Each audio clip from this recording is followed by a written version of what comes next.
Hello everyone, welcome to my channel Hollywood explainer. और दोस्तों, आज मैं एक्सप्लेन करने वाला हूं 2026 में रिलीज हुई इस साल की सबसे best British survival horror film को, जिसका नाम है हंग्री। और नाम से ही पता चल गया होगा कि इस मूवी में क्या देखने वाले हैं। इस मूवी में हम एक ऐसे खतरनाक जानवर जो देखने वाले हैं, जो शायद बिल्कुल शांत और मासूम लगे, लेकिन इसके अंदर छुपा है एक ऐसा डर जिसके सामने बड़े से बड़ा शिकारी भी कमजोर पड़ जाता है। कहते हैं अगर इसका शिकार एक बार इसके जबड़े के अंदर फंस गया तो फिर बचना नामुमकिन है, क्योंकि इसकी ताकत सिर्फ इसके साइज में नहीं बल्कि इसके खौफनाक हमले में छुपी है। ये ऐसा दरिंदा है जो पानी के अंधेरे में छुपकर अपने शिकार का इंतजार करता है, और जब हमला करता है तो मौत को मौका तक नहीं देता। और सबसे हैरानी की बात यह है कि यह जानवर दिखने में जितना शांत है उतना ही खतरनाक है, क्योंकि इसके सामने मगरमच्छ भी छोटा है। और दोस्तों, इस मूवी कॉन्सेप्ट्स बिल्कुल ब्लैक वाटर मूवी की तरह है, लेकिन उससे पहले आप लोगों से रिक्वेस्ट है कि प्लीज आप लोग मुझे और मेरे इस चैनल को सपोर्ट कीजिए, ताकि मुझे वीडियोस बनाने की मोटिवेशन मिलती रहे। तो चलिए दोस्तों, वीडियो को स्टार्ट करते हैं। मूवी की स्टार्टिंग रात के वक्त लुइसियाना के नदी से होती है। नदी का पानी बिल्कुल शांत था, जैसे इस जगह पर कोई खतरा मौजूद ही नहीं हो। लेकिन इस शांत पानी के नीचे कुछ ऐसा छिपा था जिसकी कोई कल्पना भी नहीं की होगी। और फिर एक विशाल मगरमच्छ धीरे धीरे उस पानी के अंदर तैर रहा था। उसकी पीठ पर एक जीपीएस ट्रैकर भी लगा हुआ था, जिससे कोई उसकी हर हरकत पर नजर रख रहा हो। लेकिन तभी अचानक पानी के अंदर से कोई अनजान ताकत उस पर हमला कर देती है। एक पल में वो शिकारी खुद किसी और का शिकार बन जाता है। जो मगरमच्छ एक बार में अपने शिकार की हड्डियां तक चबा जाता है, मगर यहां पर उसे ही कोई चबा गया, तो इससे आप लोग अंदाजा लगा लो कि जो इस पानी के अंदर है वो जीव कितना भयानक और भूखा होगा। और फिर यहां से सीन शिफ्ट होती है न्यू ऑरलियंस की चमकती हुई रातों में, जहां एक बार में हम सिस्टीन और हैना नाम की दो खूबसूरत लड़कियों को देखते हैं। दोनों फ्रेंड्स अपनी जिंदगी की परेशानियों को कुछ देर के लिए भूलकर मस्ती कर रहे होते हैं। सिस्टीन और हैना दोनों काफी ड्रिंक करती है और ऐसा लग रहा है जैसे दुनिया में कोई परेशानी ही ना हो। लेकिन अचानक सिस्टीन को उसके बॉस का फोन आता है, जिससे उसके चेहरे की मुस्कान गायब हो जाती है। वो बार से बाहर जाकर कॉल उठाती है। सिस्टीन को लग रहा था कि शायद काम से जुड़ी कोई अच्छी खबर होगी, लेकिन जो सुनने को मिलता है उससे उसकी पूरी रात खराब हो जाती है। असल में दोनों फ्रेंड्स लुइसियाना के जंगलों में घूमने जाने वाली थी, और सिस्टीन अपने बॉस को समझाने की कोशिश करती है कि ये छुट्टी उसने बहुत पहले से प्लान की थी और उसने इस छुट्टी के लिए बहुत मेहनत की थी ताकि उसे आसानी से छुट्टी मिल सके। लेकिन अब उसका बॉस उसे बताता है कि कंपनी को भारी लॉस हुआ है, जिससे चीजें बदल गई हैं और आखिरकार सिस्टीन को काम से निकाल दिया जाता है। वो बार के अंदर वापस आती है, लेकिन उसकी आंखों में वो खुशी नहीं बची होती जो कुछ देर पहले थी। हैना तुरंत समझ जाती है कि कुछ गलत हुआ है। हैना सिस्टीन से पूछती है क्या हुआ है, जिस पर सिस्टीन बताती है कि उसे नौकरी से निकाल दिया गया है। यह सुनकर हैना को बहुत ही बड़ा झटका लगता है। जिस चीज के लिए उसने इतनी मेहनत की, वही चीज उससे पल भर में छीन ली गई। लेकिन हैना उसे टूटने नहीं देती। वो कहती है कि अभी इस बारे में मत सोचो। उसके पास उसकी माँ का क्रेडिट कार्ड है और उसकी माँ ने कहा है कि इस ट्रिप में खुलकर खर्च करना। आज की रात सिर्फ एंजॉय करने के लिए है। हैना जानती है कि सिस्टीन हमेशा मुश्किल समय से बाहर निकल आती है, इसी वजह से वो उसे अपना सबसे अच्छा दोस्त मानती है। धीरे धीरे सिस्टीन का मूड थोड़ा बेहतर होता है और दोनों अपनी रात पार्टी करते हुए बिताने का फैसला करती हैं। लेकिन अगली सुबह उनके लिए एक ऐसा सफर तैयार है जिसका उन्हें बिल्कुल अंदाजा नहीं है कि ये ट्रिप उनकी आखिरी ट्रिप होने वाली थी। और फिर अगले दिन हम एक हट्टे कट्टे आदमी को देखते हैं जो अपने वैन से उतरता है, और उस आदमी का नाम था रॉड्रिगो, और वो एक टूर गाइड था। वो कुछ लोगों को टूर कराने वाला था। उस टूर ग्रुप में एक परिवार था, टिम, उसकी बेटी सैली और उसका पोता मिकी। मिकी थोड़ा शांत स्वभाव का लड़का है। टिम उसे बताता है कि ये टूर बहुत ही मजेदार होने वाला है। उस टूर में हम सिस्टीन को भी देखते हैं, और उन दोनों को भी मगरमच्छ देखना था। फिर वहां डियोन नाम की एक लेडी भी आती है। वो अपने काम के कपड़ों में ही थी, जिससे साफ पता चल रहा है कि वो यहाँ छुट्टियां मनाने नहीं आई। उसकी फ्लाइट लेट हो गई थी, इसलिए उसने सोचा कि खाली समय में इस टूर में शामिल हो जाती है। उसका बस एक छोटा सा मकसद है, एक बड़े मगरमच्छ की फोटो लेना और अपने बेटे को भेजना। सब लोग एक दूसरे से इंट्रोड्यूस करते हैं। मिकी खुद को माइक बुलाने के लिए कहता है। डियोन कहती है कि उसे डी बुला सकते हैं, और फिर सभी नाव की तरफ बढ़ने लगते हैं।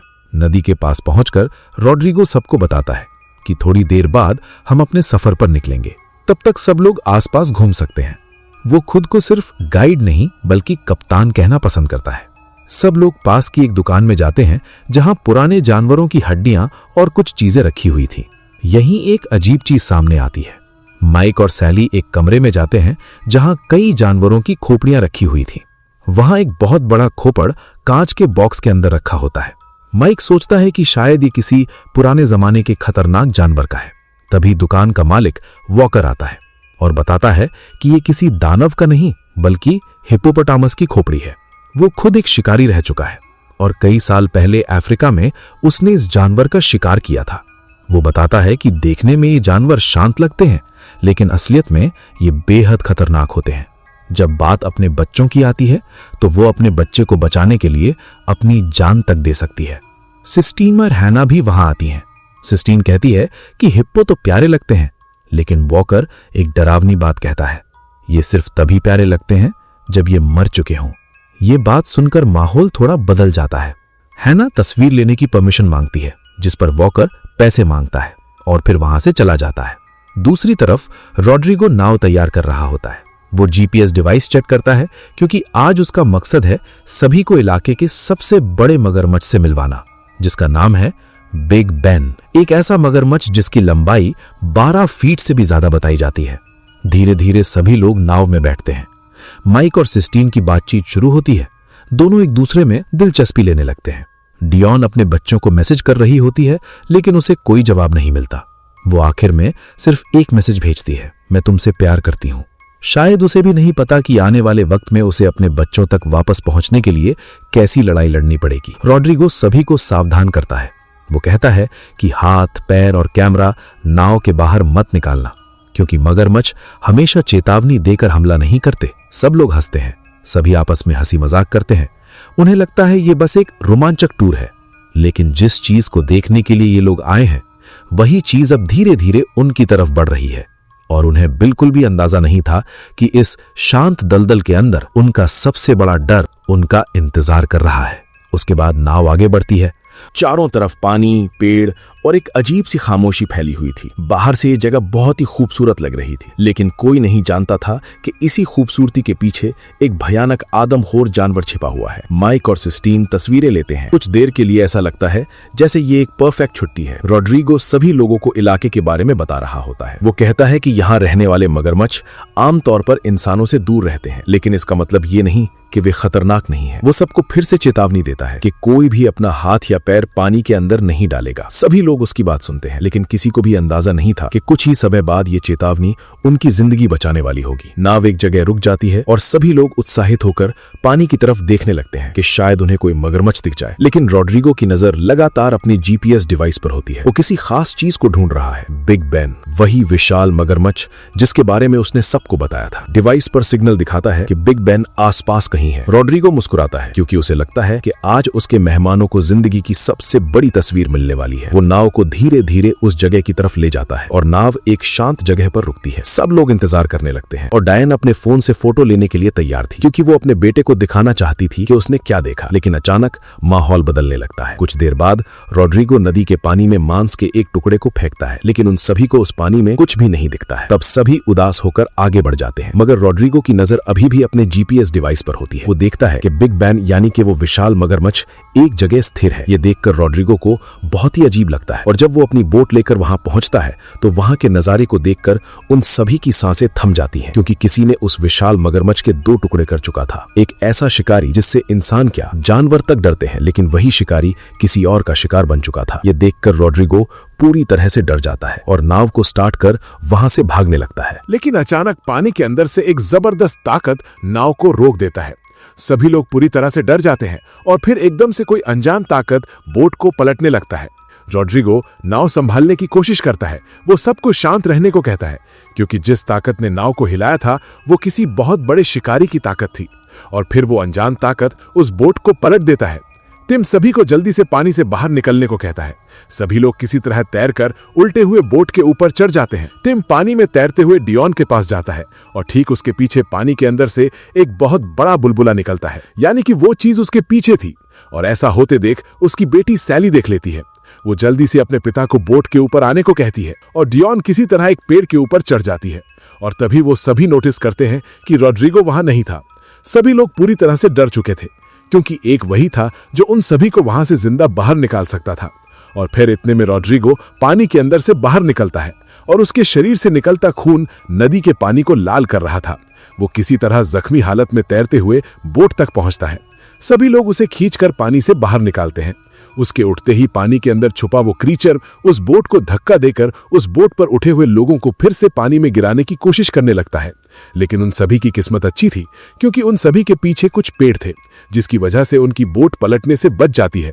और फिर कुछ लोग जल्दी जल्दी पेड़ों के ऊपर चढ़ जाते हैं। अब वे सभी लोग उस नदी के बीचों बीच फंस चुके थे। लेकिन ये तो बस शुरुआत थी।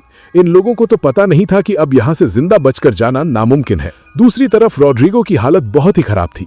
उस क्रीचर ने उसके कंधे को चबा चुका था और उस घाव बहुत गहरा था, जिस वजह से काफी ब्लीडिंग हो रही थी और जल्द ही उसका इलाज नहीं किया तो शायद वो मर जाएगा। टिम बोट में रखे मेडिकेट को ढूंढने लगता है और वो मेडिकेट बॉक्स पानी में तैर रहा था। उस बॉक्स को लेने के लिए सिस्टीन पेड़ों के जरिए उस बॉक्स के पास पहुंचती है और उस बॉक्स को लेने की कोशिश करती है।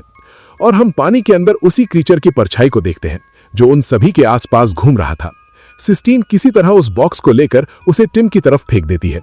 टिम को उस बॉक्स के अंदर एक फ्लेयर और एक चाकू मिलता है।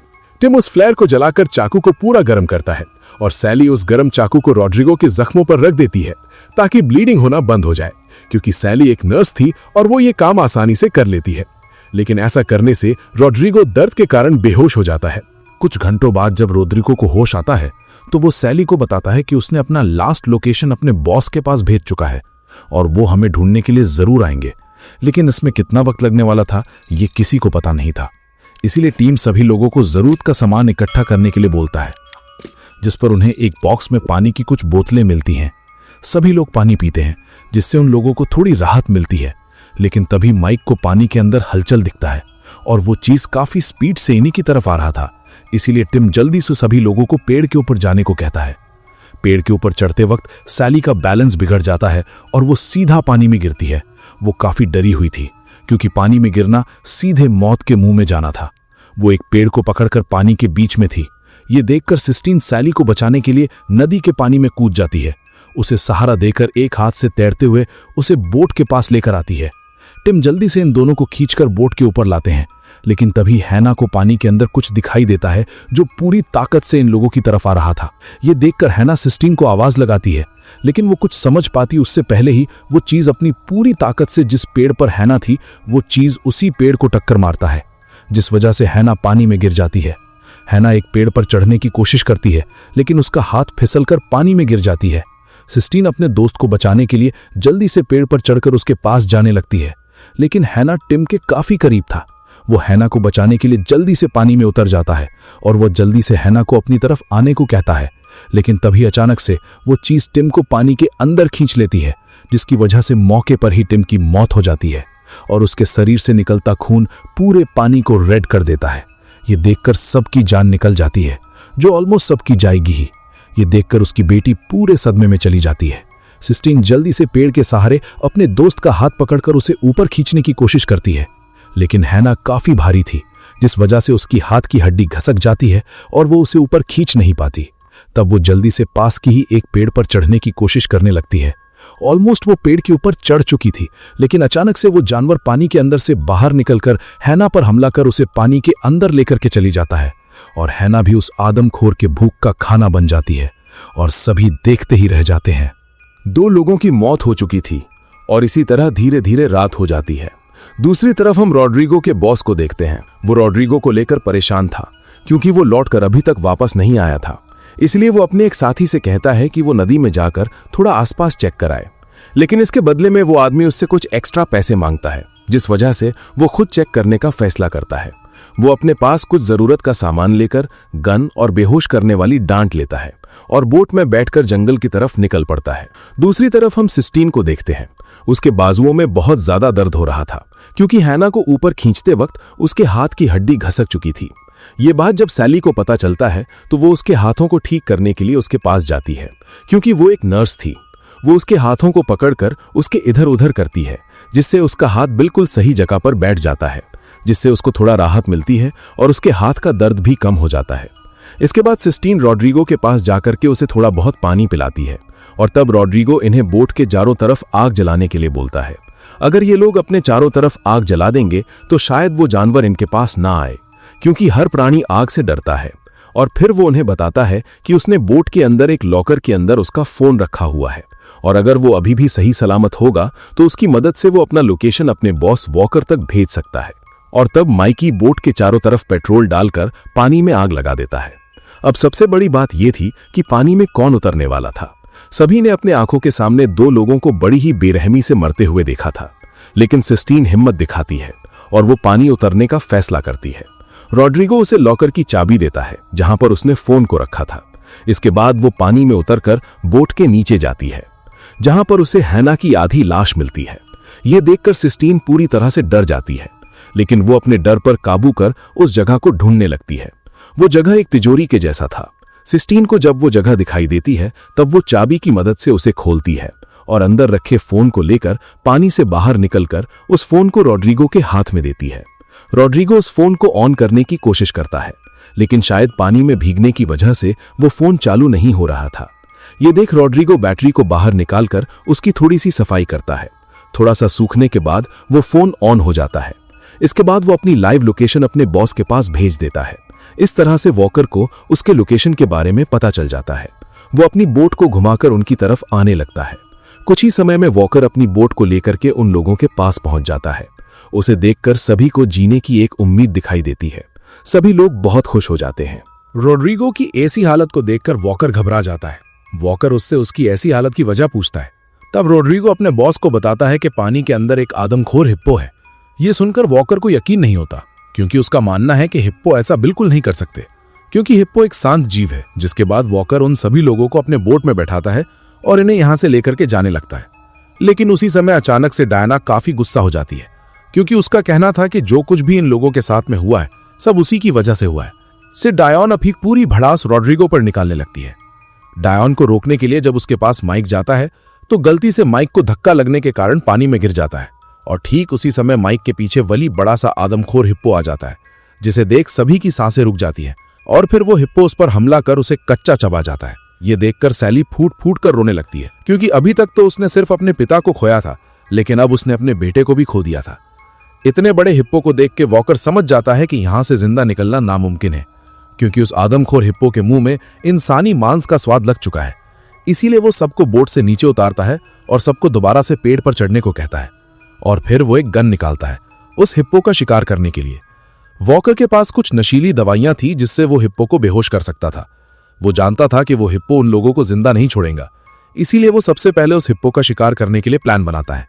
और ये उसके लिए कोई बड़ी बात नहीं थी, क्योंकि वो एक प्रोफेशनल हंटर था, लेकिन उसका पाला कभी भी किसी आदमखोर हिप्पो से नहीं पड़ा था। वहीं हम सैली को देखते हैं। अपने पिता और बेटे की मौत से वो पूरे सदमे में चली गई थी, और फिर किसी को पता नहीं था कि सैली कब अचानक से पानी में उतर जाती है और वो अपने बेटे को आवाज लगाते हुए आगे बढ़ने लगती है। वो ये मानने को तैयार नहीं हो रही थी कि उसका बेटा मर चुका है। धीरे धीरे वो पानी में आगे बढ़ती जाती है और कोहरे में कहीं गायब हो जाती है। सभी का ध्यान सैली की तरफ था, और फिर तभी अचानक से वो आदमखोर हिप्पो वॉकर के पीछे आकर उसके ऊपर हमला कर देता है। वॉकर के हाथ में बोट चलाने वाली ओर यानी कि नाव चलाने वाली चप्पू से उस हिप्पो को रोकने की पूरी कोशिश कर रहा था, लेकिन वो हिप्पो उसका पैर पकड़ लेता है और उसे पानी के अंदर खींचने लगता है। और ठीक उसी समय रॉड्रिगो के हाथ में वो गन लग जाती है जिसमें बेहोश करने वाली दवा थी।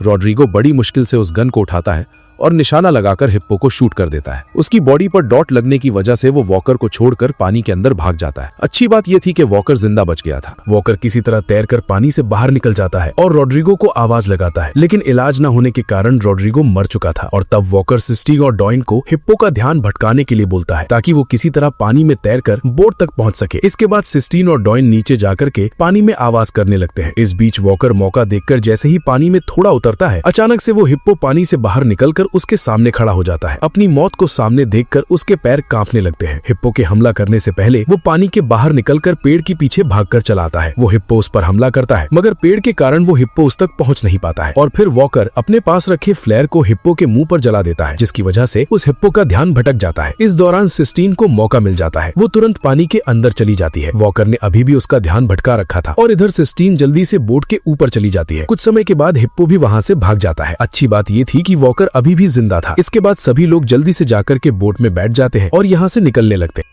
अंधेरा काफी ज्यादा था, इसलिए सिस्टीन अपने कैमरे का नाइट विजन मोड ऑन करती है और उन्हें रास्ता दिखाती है। अंधेरे जंगल में आगे बढ़ते हुए ये लोग एक अबैंडन बिल्डिंग के पास पहुंच जाते हैं। अंदर जाने के बाद इन्हें मालूम चलता है कि ये बिल्डिंग कई सालों से वीरान पड़ी है। बिल्डिंग के अंदर थोड़ा छानबीन करने पर डॉइन को वहाँ पर एक फाइल मिलता है। उसमें लिखा हुआ था 1912 में अफ्रीका से लाए गए हिप्पो के ऊपर किसी तरह का रिसर्च किया जाता था, मगर उस रिसर्च में किसी तरह की गड़बड़ी हो गई थी और सभी हिप्पोज आक्रामक बन गए थे, जिसके कारण उस रिसर्च को हमेशा के लिए बंद कर दिया गया था। उसके बाद सभी लोग बिल्डिंग के बैकडोर से बाहर निकलते हैं तो उन्हें वहाँ पर बहुत बड़े बड़े केज दिखते हैं जिनके अंदर उन हिप्पोस को रखा जाता होगा और उसके अंदर कंकाल पड़े हुए थे। वो लोग दोबारा से अंदर जाने लगते हैं तो अचानक उन सभी को एक आवाज सुनाई देती है। जब सिस्टीन वो जाकर के चेक करती है तब उसे मालूम चलता है कि एक हिप्पो का बच्चा केज नीचे दबा हुआ है। सिस्टीन कुछ करती उससे पहले ही यहाँ पर वो हिप्पो आ जाता है और वो हिप्पो सिस्टीन पर हमला कर देता है, लेकिन वॉकर उसे बचाकर बिल्डिंग के अंदर ले आता है। अंदर जाने के बाद वॉकर दोनों को बताता है कि हमें ढेर सारा सामान इकट्ठा करके आग जलाना होगा ताकि हमारी लोकेशन के बारे में रेस्क्यू टीम को पता चल सके। इसके बाद वॉकर जल्दी से जलाने के लिए कुछ सामान को एक जगह इकट्ठा करने लगता है और दूसरी तरफ उन दोनों को एक ड्रम मिलता है और उस ड्रम के अंदर ढेर सारा गैसोलीन भरा हुआ था जिसे ये लोग नीचे गिरा देते हैं, लेकिन आग जला पाते उससे पहले यहाँ पर हिप्पो आ जाता है और वहाँ की दीवार को तोड़कर वॉकर पर हमला कर देता है। डर के मारे दोनों दूसरे रूम में भाग जाते हैं और डोएन दरवाजे को बंद कर देती है। बाहर से वॉकर चिल्लाता रह जाता है, लेकिन डोएन दरवाजे को नहीं खोलती है और फिर वो हिप्पो अपने पैर से वॉकर का सर कुचल देता है। सिस्टीन को इस बात के लिए काफी अफसोस हो रहा था, लेकिन तभी वो हिप्पो उस दरवाजे को तोड़ने की कोशिश करने लगता है। सिस्टीन कहती है कि हमें अलग अलग होकर के भागना होगा ताकि उस हिप्पो का ध्यान डिस्ट्रैक्ट किया जा सके। दरवाजा तोड़ के हिप्पो जैसे ही अंदर आता है उसी वक्त दोनों अलग अलग भागने लगते हैं। डोएन एक अंडरग्राउंड के अंदर कूद जाती है और नीचे गिरते ही उसके पैर की हड्डी टूट जाती है। दूसरी तरफ वो हिप्पो सिस्टीन के पीछे पड़ जाता है और उसका पीछा करने लगता है। भागते समय सिस्टीन उसी जगह फिसलकर गिर जाती है जहां पर उसने गैसोलीन को गिराया था। वो जल्दी से खड़ी होती है और उस जगह पर आग लगा देती है, जिससे वो हिप्पो आग में जलने लगता है। इसके बाद सिस्टीन डायना के पास पहुंचती है और उसे अपने साथ लेकर के वहां से निकलने लगती है, लेकिन उसी समय उसे हिप्पो के बच्चे के रोने की आवाज सुनाई देती है जो कि उस लोहे के नीचे दबा हुआ था। इसके बाद सिस्टीन डायना को थोड़ी देर के लिए यहाँ पर अकेला छोड़ देती है और उस हिप्पो के बच्चे को बचाने के लिए चली जाती है। डोएन लंगड़ाती हुई वहां से जाने लगती है, लेकिन तभी जंगल के अंदर से उस बच्चे की माँ आ जाती है जिसका शरीर आधा जल चुका था। डोएन को देखते ही वो हिप्पो उस पर हमला कर देती है और उसे टक्कर मारकर पूरी तरह से पीस देता है और उसकी मौके पर ही मौत हो जाती है। इसके बाद वो हिप्पो सिस्टीन के सामने जाकर खड़ी हो जाती है। सिस्टीन काफी डरी हुई थी, मगर वो उसके बच्चे को छुड़ाती है, जिसकी वजह से वो हिप्पो सिस्टीन को बिना कुछ किए अपने बच्चे के साथ जंगल के अंदर चली जाती है। और ठीक उसी समय सिस्टीन को आसमान में एक हेलीकॉप्टर दिखाई देता है जो कि रेस्क्यू टीम वाले थे और वे लोग सिस्टीन को देख लेते हैं। इस तरह से उसकी जान बच जाती है, लेकिन वो जिस हालात से गुजरी है शायद वो मंजर कभी उसका साथ नहीं छोड़ेगा। और फिर इसी के साथ ये मूवी यहीं पर खत्म हो जाती है।